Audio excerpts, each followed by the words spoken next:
Boa noite, sejam muito bem-vindos ao meu canal Filhos da Pediatria. Eu sou a doutora Alana Moura, sou médica residente de pediatria e venho trazer uma pediatria mais leve e com mais empatia.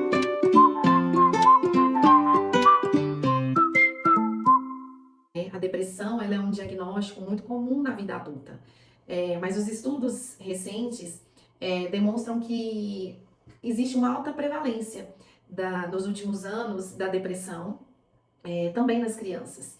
E que, inclusive, é justificado muitas vezes por problemas que os adultos enfrentam, né? Então, muitas vezes, a própria depressão na criança ela pode repercutir em algumas comorbidades na vida adulta. Então, os últimos dados da Organização Mundial de Saúde de 2022 apontam que a depressão infantil cresce no Brasil gradativamente. E o número de casos ele aumentou de 4,5% para 8% entre as crianças de 6 a 12 anos em uma década.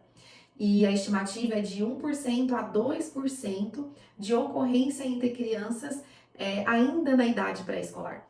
E tem sido, de fato, muito comum, né, essas queixas dentro dos consultórios da pediatria, ou mesmo dentro de terapias, e também abordados dentro do ambiente escolar. E qual seria, então, a explicação para a existência desses casos em crianças e adolescentes? Já que não se fala tanto, né, ou mesmo é um diagnóstico muito difícil. Então, a gente precisa entender por que isso vem acontecendo, né? Quais são os fatores que levam a gente a ficar ali atento, a gente observar um pouco mais, né, aquela criança, aquela família. E os estudos, né, mostram que nós temos 3 pilares que a gente precisa estar atento. O primeiro pilar é relacionado à genética. Então, mães que tiveram depressão pós-parto têm mais chances dessa criança apresentar algum grau, né, de depressão. Mães que não tiveram gravidez planejada, ou parentes de primeiro grau que tiveram depressão, tem um fator genético importante que pode levar essa criança a ter um risco de 2 a 4 vezes mais do que a população em geral de ter uma depressão. E também existem, né, outros fatores relacionados, dentre eles nós temos os fatores ambientais, que de certa forma tem se demonstrado como a principal causa, porque são aqueles fatores ligados à família, né, são ligados aos relacionamentos interpessoais. Então, eventos estressores como traumas, perdas, rejeições, negligências, eles acabam agravando e aumentando o risco dessa criança desenvolver sintomas de depressão. E também não podemos esquecer, dentre, né, os fatores ambientais, os maus tratos, né, situações de pobreza extrema e até mesmo crianças que começam a trabalhar mais cedo, né, que seria o trabalho infantil. E outro ponto importantíssimo que precisamos ficar atentos são os excessos de telas. Então, as crianças hoje, elas estão muito mais expostas, né, a tablets, a celulares, né, a televisões, e isso tem gerado o quê? Exposição a conteúdos inapropriados, a jogos inapropriados, né, jogos de violência, por exemplo. E também observamos que crianças que têm privação de sono, né, devido a horários inadequados que elas vão dormir, né, também contribuem para que essas crianças possam, de alguma forma, desenvolver alguma depressão. Também um assunto muito divulgado hoje, né, na mídia é o cyberbullying, que nós temos presenciado, né, a quantidade de crianças hoje que vivencia o bullying nas escolas, vivencia o bullying em outros locais. E não somente crianças, né, nós também temos adultos que também são expostos, né, aos bullyings. E também temos a questão da redução da presença dos pais, né, com essas crianças. Então a gente percebe que hoje o tempo com as crianças, o tempo dos pais com a criança, tem se reduzido muito. Então os estudos mostram que isso tem gerado uma certa angústia nas crianças. E a privação também de tempo ao ar livre, brincadeiras na natureza, também mostraram que crianças que são expostas menos ao ar livre têm também mais predisposição a ter depressão. Por isso que a pandemia veio realmente para mudar muito o cenário das crianças. Então a gente percebe que o isolamento trouxe comorbidades para essas crianças, né? No sentido de as crianças hoje estão com mais predisposição a ter esses quadros depressivos por conta do próprio isolamento na qual elas foram expostas na época da pandemia.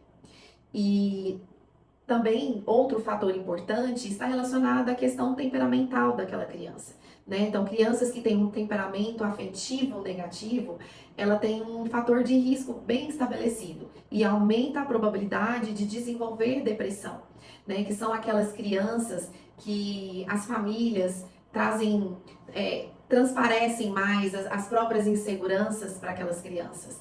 E essas crianças têm a maior tendência a serem crianças mais inseguras no ambiente escolar, no ambiente de casa, e isso também gera uma predisposição à depressão. Mas o diagnóstico de depressão não é fácil, é muito difícil, porque a criança ela não sabe ainda expressar os seus sentimentos, elas ainda não sabem falar aquilo que elas sentem. E além disso, a fase, por exemplo, da adolescência, muitas vezes são rotuladas, né? Muitas vezes são vistas como crises da idade, são vistas como a fase da aborrecência. E isso mascara um pouco os sinais e os sintomas dessas crianças. Então, muitas vezes são percebidos esses sinais tardiamente. Então, muitas vezes chega num ponto que a criança ela já tem até mesmo ideações suicidas. Então, nesses casos, já se perdeu o time, né, de agir e prevenir que essa criança tenha um quadro mais grave depressivo. Então, o diagnóstico ele é feito por volta dos 6 anos de idade, né? Antes disso, é raro que a criança seja de fato diagnosticada como deprimida. E esses sentimentos, né, muitas vezes aparecem como sinais físicos. Então, é aquela criança que muitas vezes tem queixas de dores recorrentes, dores abdominais, dores de cabeça frequentes, porque como ela não sabe expressar aquilo que ela sente, de alguma forma o corpo responde. E a forma como o corpo às vezes tende a responder é mediante a essas dores. E tem muitas crianças também que somatizam as suas queixas justamente como uma forma de chamar a atenção para aquilo que ela está ali internamente sentindo, né? E por isso a importância do profissional da área da saúde, por isso a importância da escola nesses momentos, o olhar clínico para os relatos que a família traz, que a criança traz, é muito importante, né? Porque é nesse momento, através desses relatos, que a gente consegue intervir, né, enquanto há tempo e prevenir, né, essas questões no futuro. Então, para ajudar os profissionais, para ajudar as famílias, né, a gente tem um manual de diagnóstico, né, estatístico dos transtornos mentais. E ele traz como diagnóstico 5 ou mais dos sintomas que eu vou citar aqui para vocês.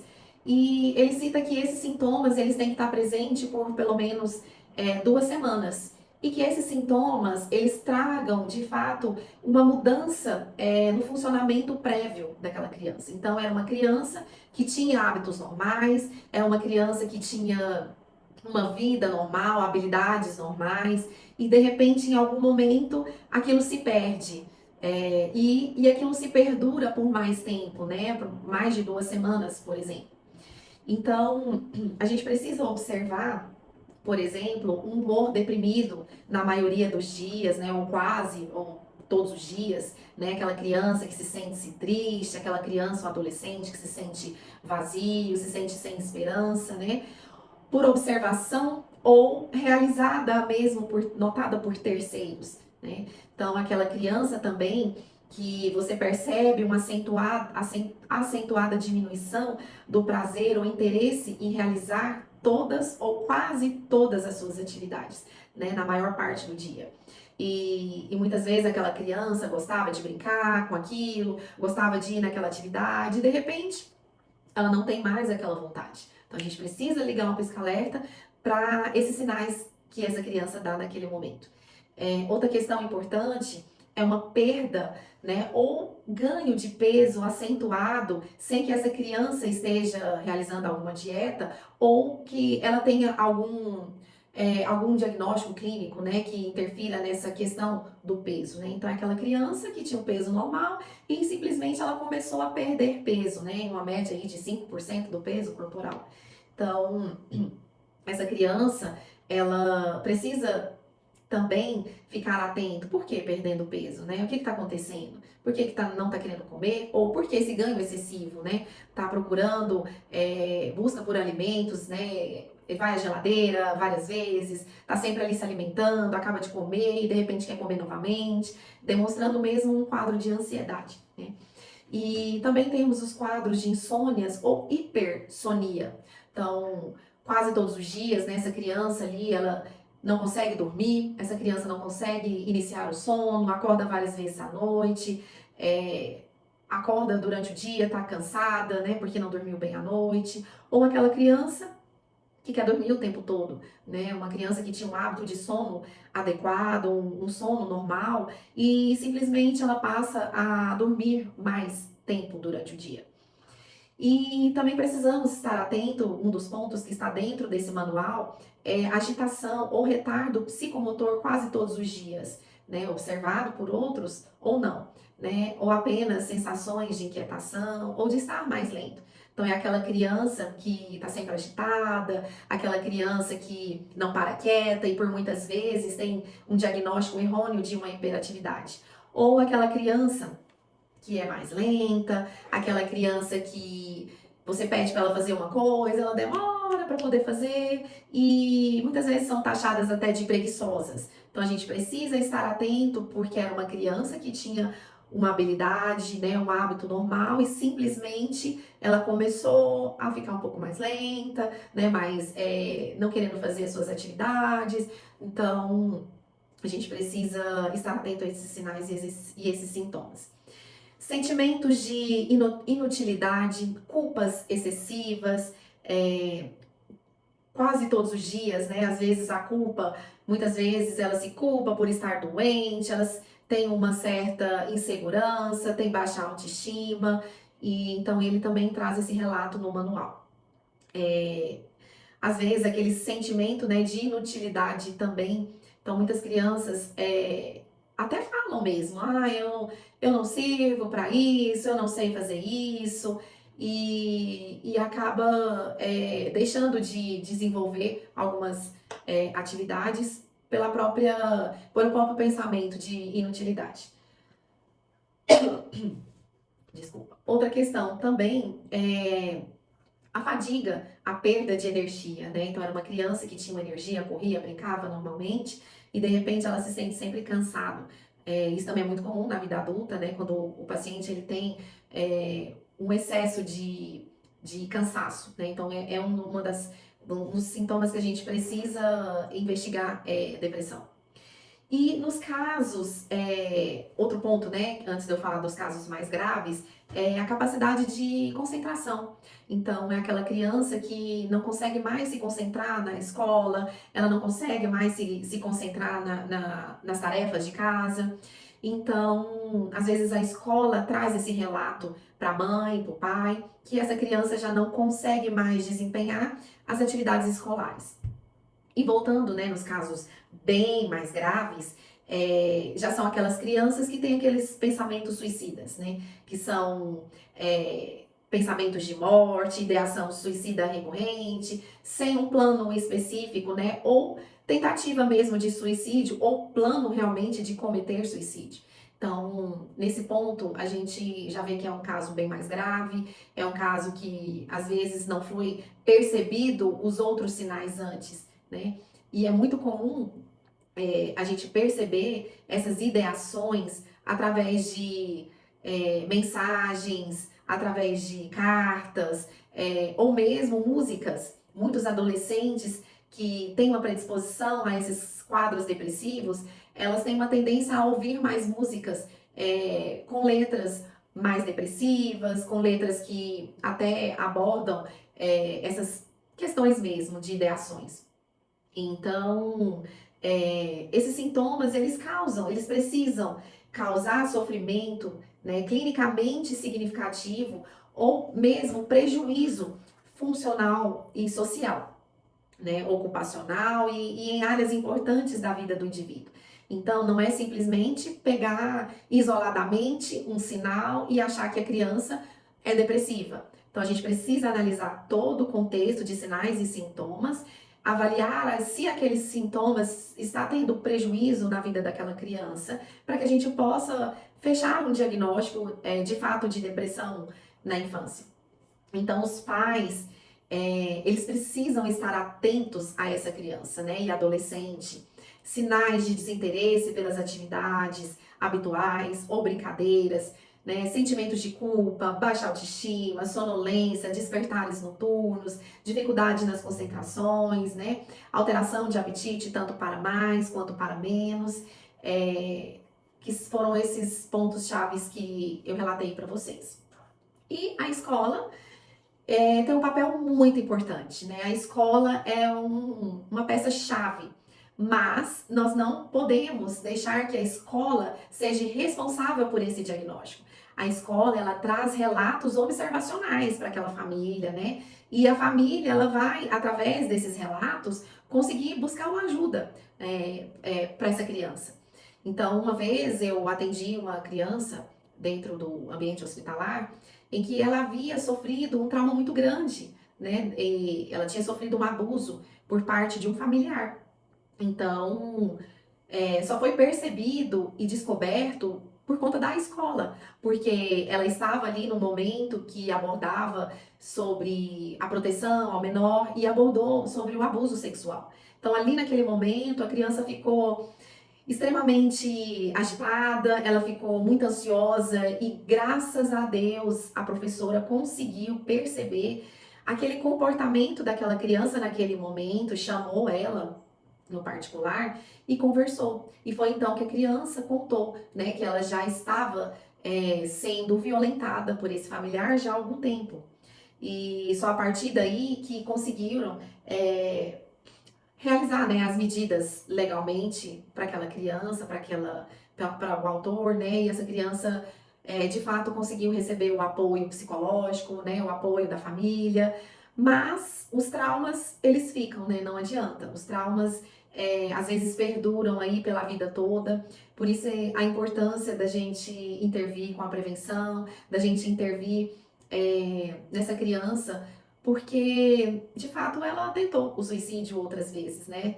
Então, assim, o suicídio existe, a depressão existe nas crianças e, infelizmente, né, eu até abordei uma vez numa postagem minha que nós profissionais não estamos preparados para lidar com a dor dessas crianças, com as questões emocionais, né? Porque de fato não fomos treinados para olhar essa criança e vê-la sofrendo com todas essas questões, né? Então, mas precisamos mudar nossa cabeça, precisamos mudar o nosso olhar e saber que existe e que a gente precisa cuidar dessas crianças, né? E diante, então, dessa suspeita de depressão, muitas mães, muitas famílias, né, os pais, os cuidadores no geral, eles ficam em dúvidas, né? Tudo bem, existe a minha suspeita, para onde eu vou levar? Eu levo direto ao psiquiatra, eu levo direto na psicóloga ou eu levo ao pediatra?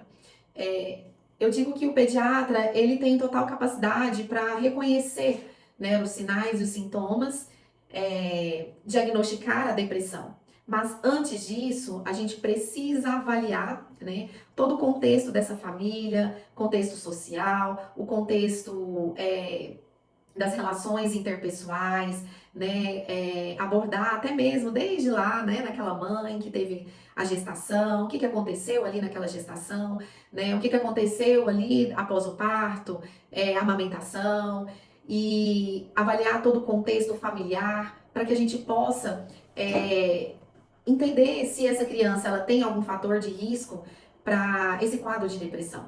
Por isso é importante a gente avaliar a questão do sono, a rotina do sono dessa criança, avaliar o tempo de tela, o conteúdo que ela assiste, né, durante o tempo que ela está ali na internet, avaliar o contexto da escola, como que é essa criança na escola, ela tem amigos, ela é mais introspectiva, introvertida, né? É uma criança que fala pouco dos seus sentimentos, então passa a ser mais uma consulta psicológica mesmo que o pediatra ele faz do que propriamente para as questões físicas, né, da criança. E então o pediatra ele vai, em primeiro lugar, tentar organizar a rotina dessa criança, né?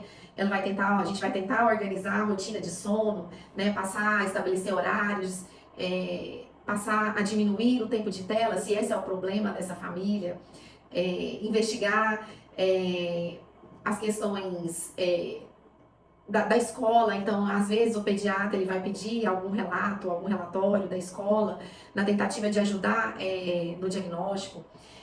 Tentar colocar essa criança em alguma atividade física, né, algo que traga algum lazer para ela. Então, é importante o pediatra perguntar, né, para essa criança se ele gosta de alguma atividade, se ele gosta de dançar, natação, futebol, ou se essa família não tem condições, né, financeiramente falando, tentar inserir ela ali no parque, né, ao ar livre, colocar ela ali mais tempo em contato com a natureza, já que é um dos pontos que foram identificados que as crianças que não têm acesso, né, aos lazeres fora da casa são mais predispostas a ter depressão.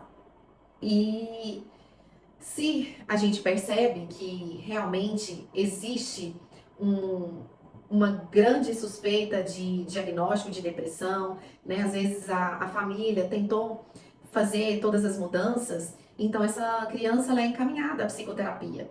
É importante que, após o fechamento desse diagnóstico, que a família saiba que essa criança ela vai passar por um acompanhamento multiprofissional. E o ideal mesmo é que essa criança tenha um acompanhamento sempre com o mesmo profissional, para que a gente não exponha essa criança às lembranças dos mesmos traumas, né? Porque muitas vezes a criança ela passa por muitos profissionais. Então, por exemplo, nessa criança mesmo que eu atendi, que tinha sofrido aquele trauma, ela já tinha passado por vários profissionais. Agora você imagina essa criança tendo que vivenciar a todo momento, através dos próprios relatos, que o profissional ele precisa saber quantas vezes essa criança não teve que falar a mesma coisa, né? Então isso é traumático para uma criança. Então é importante que esse acompanhamento seja feito sempre pelo mesmo profissional, se a família de fato tem segurança, se ela gostou, se a criança gostou, né, daquele profissional. E se existe esse diagnóstico, então ele vai passar por umas consultas, né, com o psicólogo. E o psicólogo vai avaliar e se precisar de algum outro profissional juntamente, ele também tem a liberdade, né? Na verdade, ele também é apto, né, a encaminhar essa criança para os profissionais que ele achar necessário. E na criança a gente sempre tenta diminuir a exposição a medicações, mas se ainda assim for necessário, a gente encaminha essa criança para o especialista ou psiquiatra, que é o profissional mais capacitado para manejar medicações, né, para manejar as, as, as próprias medicações, né, que essa criança ela vai tomar ali naquele tempo, né, a retirada, o desmame, ou mesmo os efeitos colaterais que essas medicações elas podem trazer. E então, assim, não é fácil, né? Como eu disse, é um diagnóstico muito difícil, mas precisamos estar atentos, os pais, a escola, os profissionais que estão ali presentes na vida dessa criança. E, infelizmente, estamos vivendo momentos em que as crianças estão com acesso muito fácil, né, às informações e de forma muito rápida. Então a gente precisa trabalhar com a prevenção.